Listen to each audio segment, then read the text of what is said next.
Aum Sri Ram, and welcome back to another episode of My Sai in 100 Years of Sai, a hillside series that celebrates 100 years of our beloved Bhagawan Sri Sathya Sai Baba through the lived experiences of his devotees.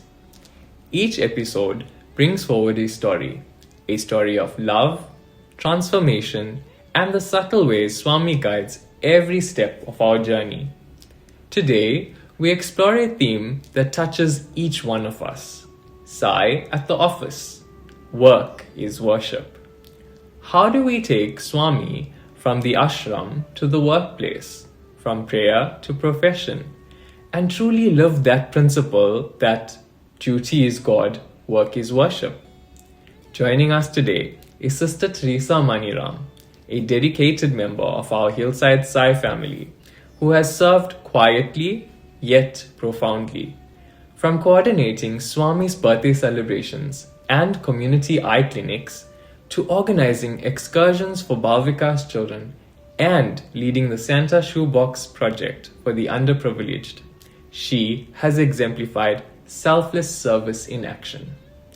A graduate of the Institute of Sathya Sai Education, holding a diploma in value-based education, Sr Theresa has built a life centered on values, service, and devotion. Sr Theresa, Aum Sri Ram, and welcome to the show. Aum Sri Ram, brother donation. Thank you for having me here today. It's such a joy to have you with us. To begin, could you share how your journey into the Sai fold began? Okay, my journey into the Sai fold began when I was a very little girl.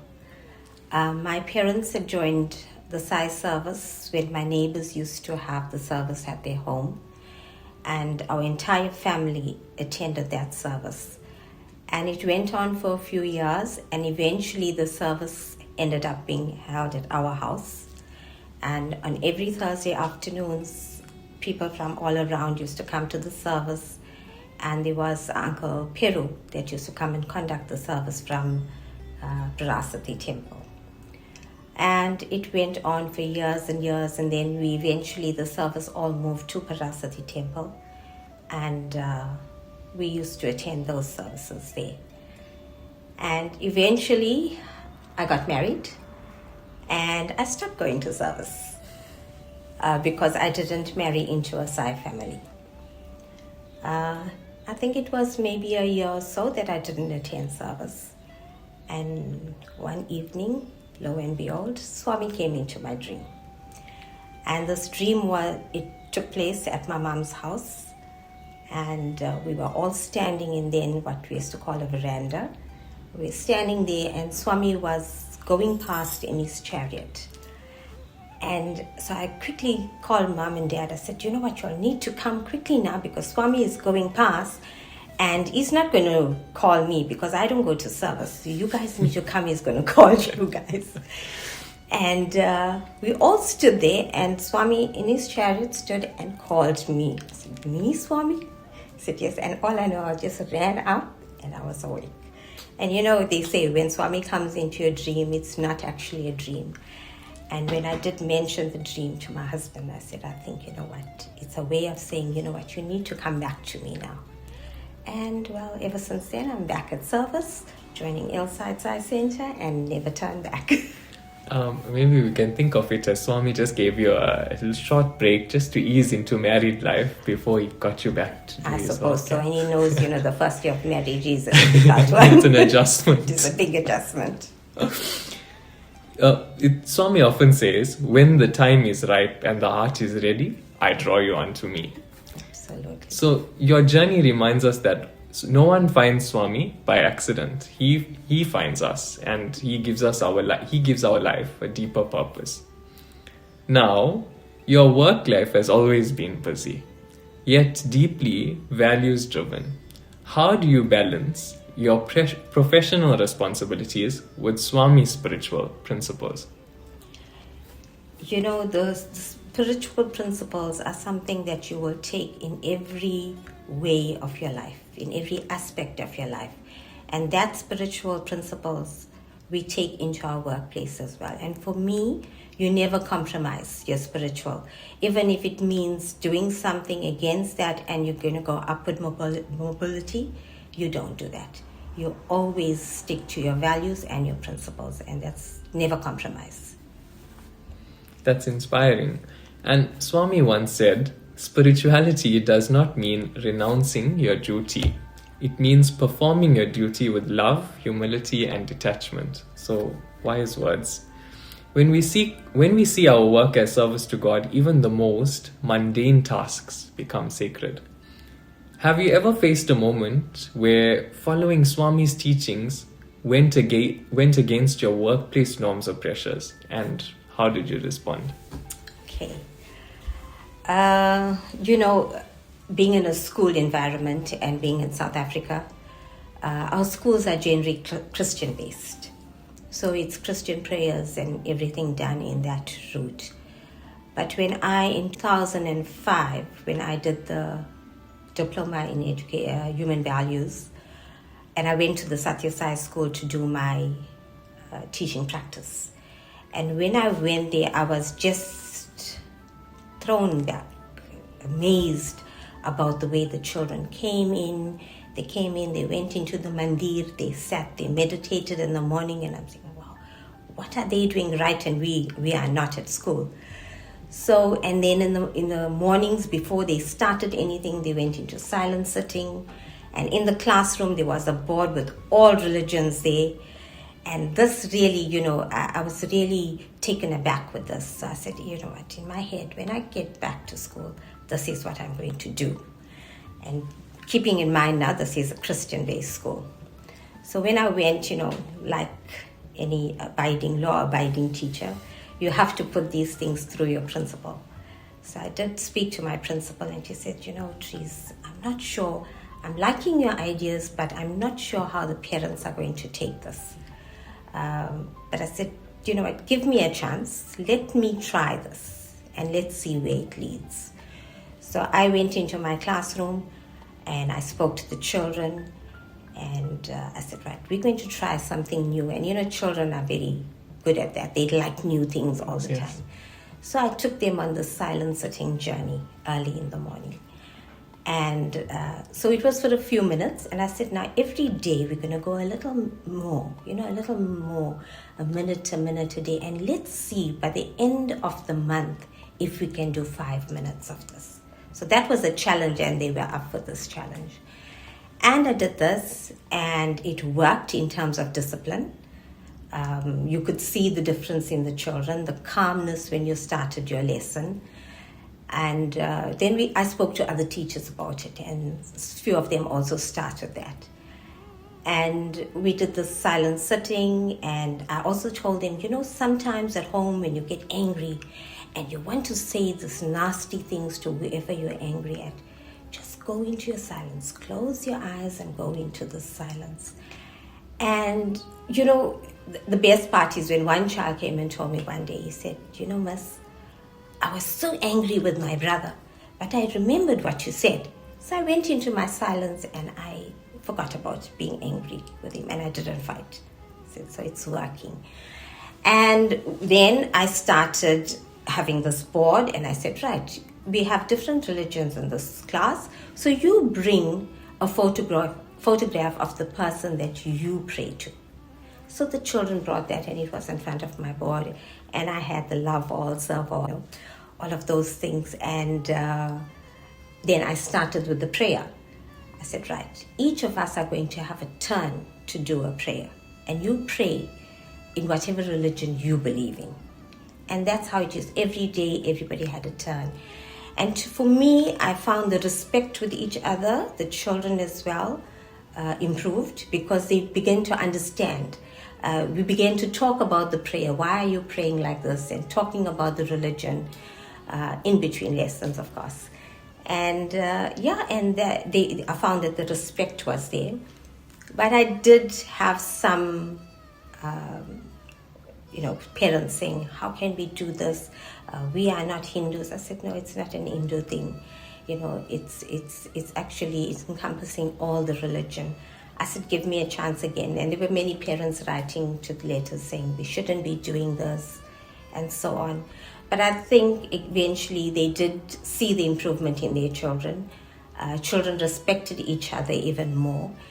And I think with this as well, at that stage we used to go for a lot of workshops. And with my class, I could leave them without a teacher present because they have been disciplined. And the principal used to say, no problem, Therese, you go for the workshop. I'll just pop in now and again. So set your work and it's done. So I think I've, in terms of that, challenges that, you had to try something to prove it. And the parents did see the difference in their kids. Principals saw the difference in discipline. Teachers saw a difference in the class, and they also started doing something like that.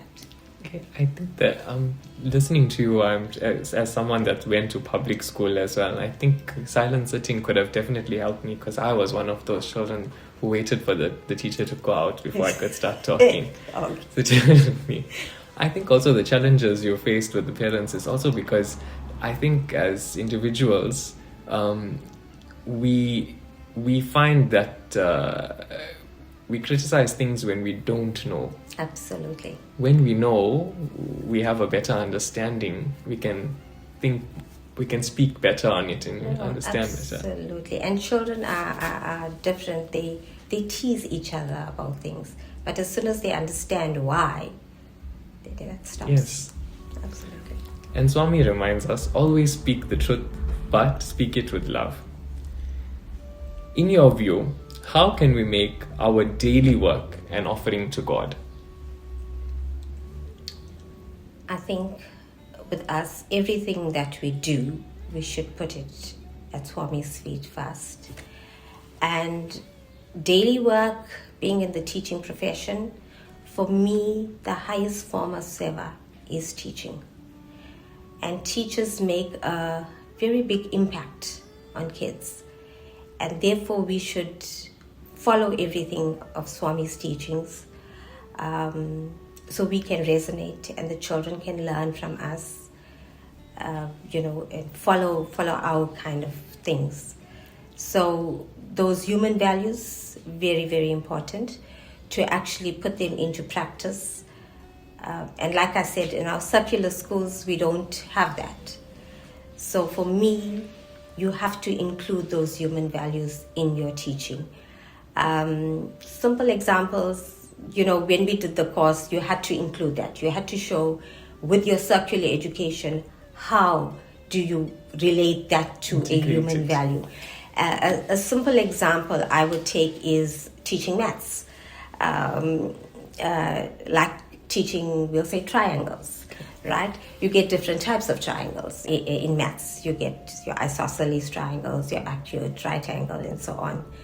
And for me, I used to tell them, can you see these different types of triangles? Then we look at the angles. I say, sum of the angle, what is the sum of the angle? It's 180 degrees. So you'll draw different types of triangles and you'll see the sum is still the same. So I said, just like that in life.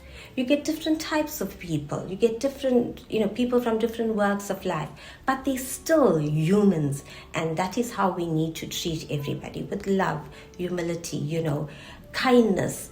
And you don't say, oh, this person is the nice person and this is different.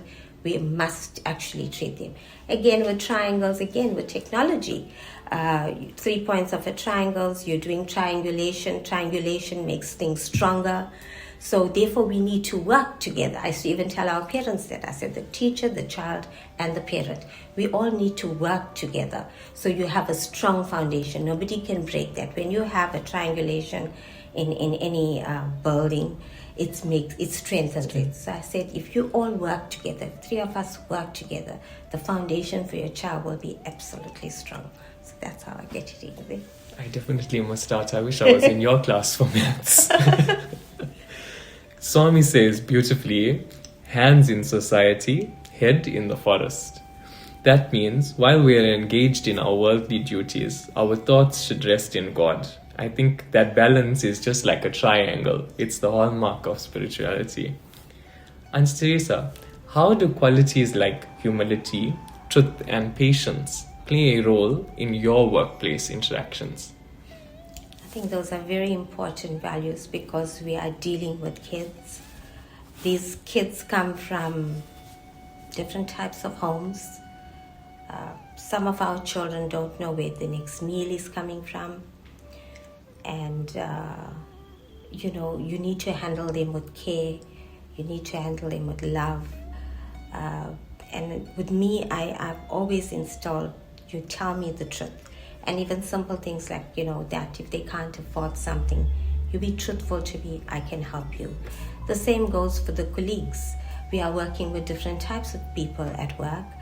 And you need to be kind, you need to tell the truth. For me, no matter how hard the truth is, it has to be done. Even at the position that I am at, I always tell them, don't ever lie to me. You need to be truthful, and I can help you with that. Even with the children.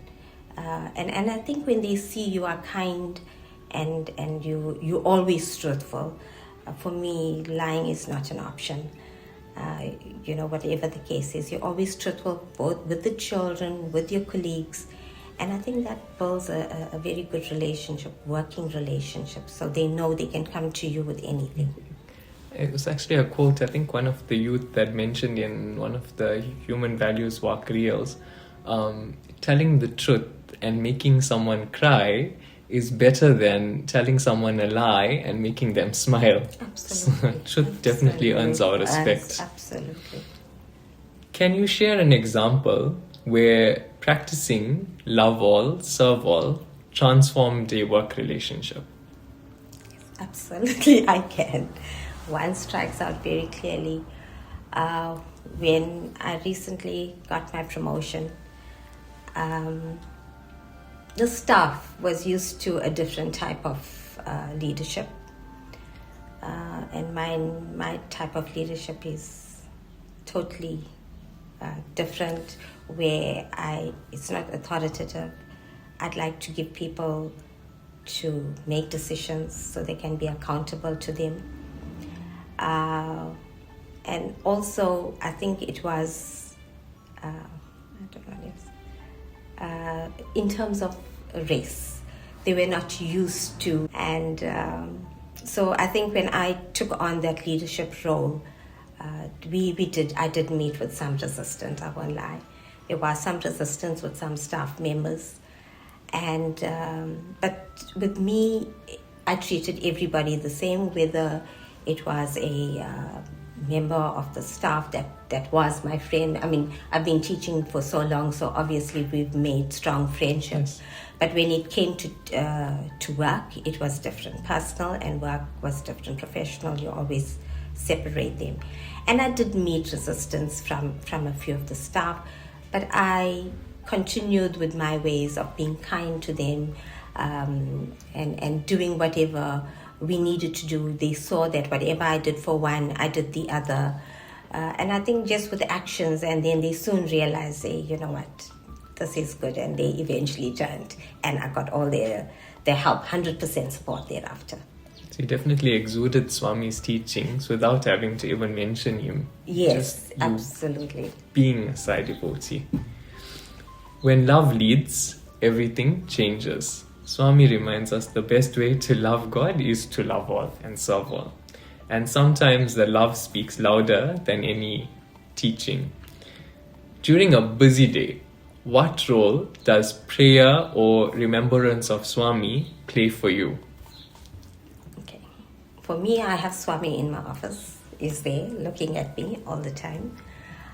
So the first thing that I do when I get into the office, I light the incense and sit for a short while and say, Swami, you know what, this day is for you. You control it. And if there's any big decisions that I need to make during the day as well, Swami, you guide me. You guide me and let me do the right thing. You know, sometimes we might think that whatever we want to do is the correct thing, but he knows best. So I'm hoping that he speaks through me and helps me with all my decision making in that busy day. I'm sure he is, definitely. When you offer the day to him, he takes care of the rest. Absolutely. Swami once said, "You may be anywhere, but if you remember me, I am right beside you." The constant remembrance turns the office into a temple and transforms our heart into the altar. Leadership often demands decision making, direction, and at times discipline. How do you demonstrate leadership while still being rooted in Swami's values of selfless service? For me, you lead by example. You lead from the front. And remembering all Swami's teachings as well, I do not like to dictate. So when there's anything that's happening, let's say there's a function, it's not below me to go and set up the chairs to do things. So I will do whatever, and then the rest see you doing it. They will just follow that, So for me, it's leading by example. Do what you do what you have to do, but also keeping Swami's teachings in there. You don't bark orders. You say it very nicely and lovingly. And service, being selfless service, I think, again, being in the education profession, teaching profession, it's service. It's all about the children. And I think that's what we need to remember in this profession, that whatever we do for the children. It's nothing for us, there's benefit for the children. And that is how it is. That's the essence of Swami's teaching. The ideal leader is the one who serves first. Leadership is not about commanding others, it's about inspiring them through love, but also leading by example, as you've mentioned. There's also going a bit off topic. I've also learned that you were also very instrumental in the eye clinics that used to happen. So, how did that? Can you share how that came about and what that was like for you? That came about, I think, in one of our hillside meetings. They wanted to have an eye clinic, and I think it was Brother Ravi's time. And he said, "You think you managed to be able to do this?" Yeah, why not? We'll try.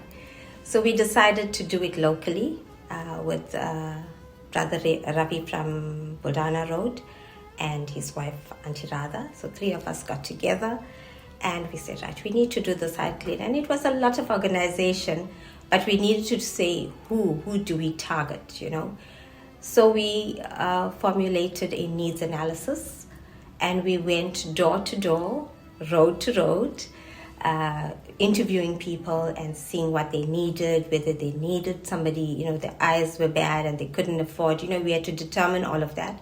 And then we invited them to the eye clinic, which we had at Settlers Primary School. Okay. It was, and we also asked the teachers there to screen the children and ask them to come for the eye clinic as well. And the principal there at that time was very good, and he allowed us to use his school with no cost at all. And that eye clinic was a resounding success. At that stage, the National Eye Clinic guy, Emant, he said, "This is the biggest clinic that they've ever done." We started it early in the morning and we finished about 7 o'clock that night. That's quite late. Nowadays we finish at 12. Yeah, and we had quite a few people, and we didn't want to turn anybody away because we targeted the mini town area at the bottom, and there are a lot of children, a lot of people that required glasses but just couldn't afford it. So that's how we got involved in the eye clinic. Truly inspiring. Finally, when stress, deadlines, or conflicts arise, and this goes for all of us, how do you cultivate inner peace? Okay. Deadlines. I try not to work too much at the last minute. You plan your work, so deadlines don't really bother me too much. I try to work in advance as much as I can. Sometimes it's just in the head, you know what you're doing. So I've learned that from my dad. Don't procrastinate. Do what you have to do today. Don't leave it for tomorrow. So with deadlines, I'm good with that.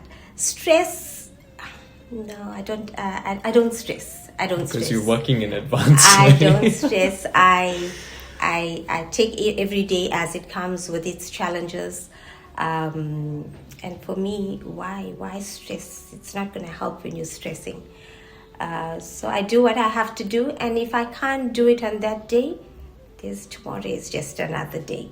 So generally, I'm a very calm person. So I think that helps in that way. Conflict in my line of work, there is a lot of conflict. Sure. Conflict between our children, between staff members. Again, there I must say, I look to Swami. Please guide me. I need to know what is right, what is wrong, who is right, who is wrong. And I think with his guidance, I'm able to resolve conflicts in a very calm manner. I think Swami also gives us, as leaders, he's given us everything.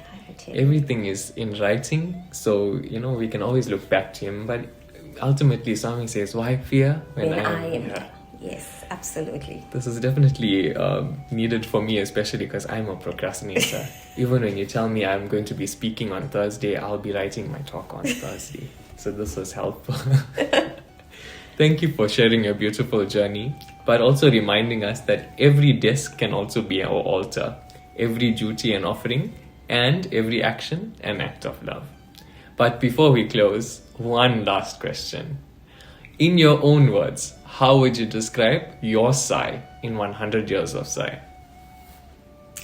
I would say that is my Sai with 100 years of Sai is basically a way of life.